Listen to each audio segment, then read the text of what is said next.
कांग्रेस प्रत्याशी पूनम पासवान की नामांकन पर जेएनयू के पूर्व अध्यक्ष कन्हैया कुमार और छत्तीसगढ़ के पूर्व मुख्यमंत्री भूपेश बघेल जी का आगमन हुआ।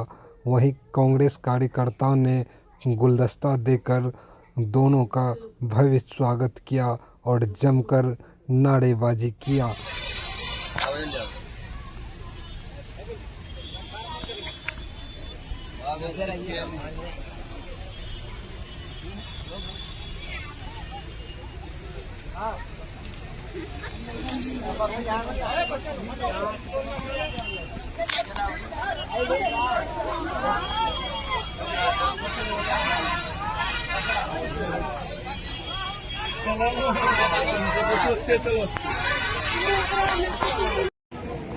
कांग्रेस पार्टी जिंदाबाद, इंडिया गठबंधन जिंदाबाद, राहुल गांधी जिंदाबाद, जिंदाबाद जिंदाबाद, सोनिया गांधी जिंदाबाद, जिंदाबाद जिंदाबाद, भूपेश बघेल जिंदाबाद, जिंदाबाद, कन्हैया कुमार जिंदाबाद, जिंदाबाद जिंदाबाद,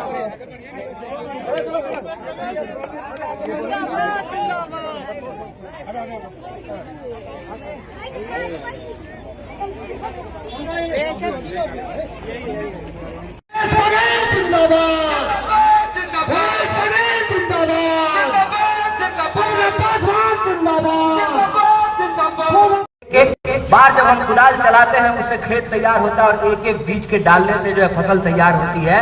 बीज ही एक दिन बड़ा होकर के पेड़ बनता है। और आज 5 साल के बाद आपको ये समझना पड़ेगा कि यह व्यवस्था क्यों की गई है, क्यों 5 साल में चुनाव कराया जाता है। 5 साल में इसलिए चुनाव कराया जाता है कि जनता देख सके कि 5 साल जिनको मौका दिया था वो हमारे लिए काम किए हैं कि नहीं किए हैं। इसका फैसला आप कीजिए।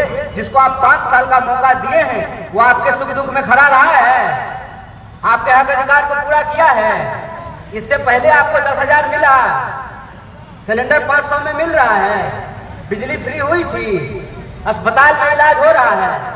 नहीं हो रहा है तो किसी का कर्जा खाए हैं जी, है?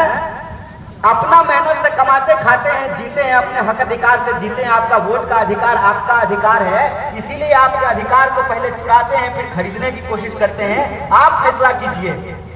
20 साल से सरकार है, 20 साल से सरकार है एनडीए की बिहार में। अगर आप बिहार के हालत से खुश हैं तो जरूर उनको वोट दीजिए। और अगर आप बिहार की सरकार के कामों से खुश नहीं है तो पूनम जी एक व्यक्ति नहीं है, बदलाव का नाम है।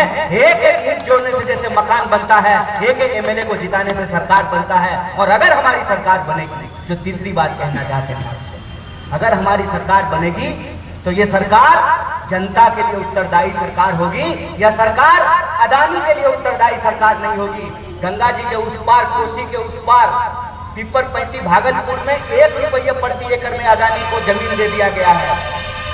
नेता के बाल बच्चा के लिए सब कुछ है, बिजनेस है, धंधा है, हेलीकॉप्टर है, हवाई जहाज है। गरीब का बाल बच्चा कहाँ जाएगा? बीपीएससी का तैयारी करता है, उसको पुलिस डंडा से मारती है, उसका पीठ फाड़ देती है, पेपर लीक हो जाता है।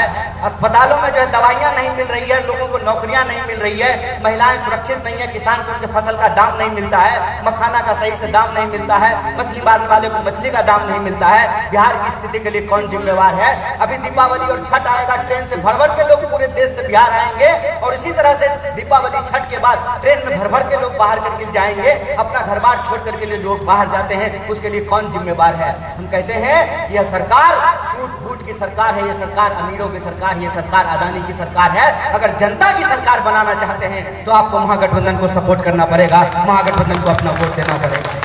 इसीलिए ये चुनाव एक पार्टी का चुनाव नहीं है, गठबंधन का चुनाव नहीं है, एक प्रत्याशी का चुनाव नहीं है। यह चुनाव बिहार के आम आवाम के हक और अधिकार का चुनाव है। अपना अधिकार बचाइए और बिहार की रक्षा कीजिए। अपने हक और अधिकार की सुरक्षा के लिए महागठबंधन को आशीर्वाद दीजिए। यही निवेदन हम आपसे करने के लिए आए हैं। और आखिरी बात, माता जी रोटी पकाते हैं, हम भी पकाते हैं। हम पटना पढ़ने गए थे तो रोटी खुद से बेलते थे। पहले जब बेलते थे तो रोटी गोल गोल नहीं बेलाता था, भारत का नक्शा बन जाता था, कभी अफ्रीका का नक्शा बन जाता था। धीरे धीरे बेलते बेलते रोटी गोल बेलने लगे और रोटी जब तक बेलते रहते थे तब तक दूसरा रोटी जल जाता था, क्योंकि समय पे पलट नहीं पाते थे।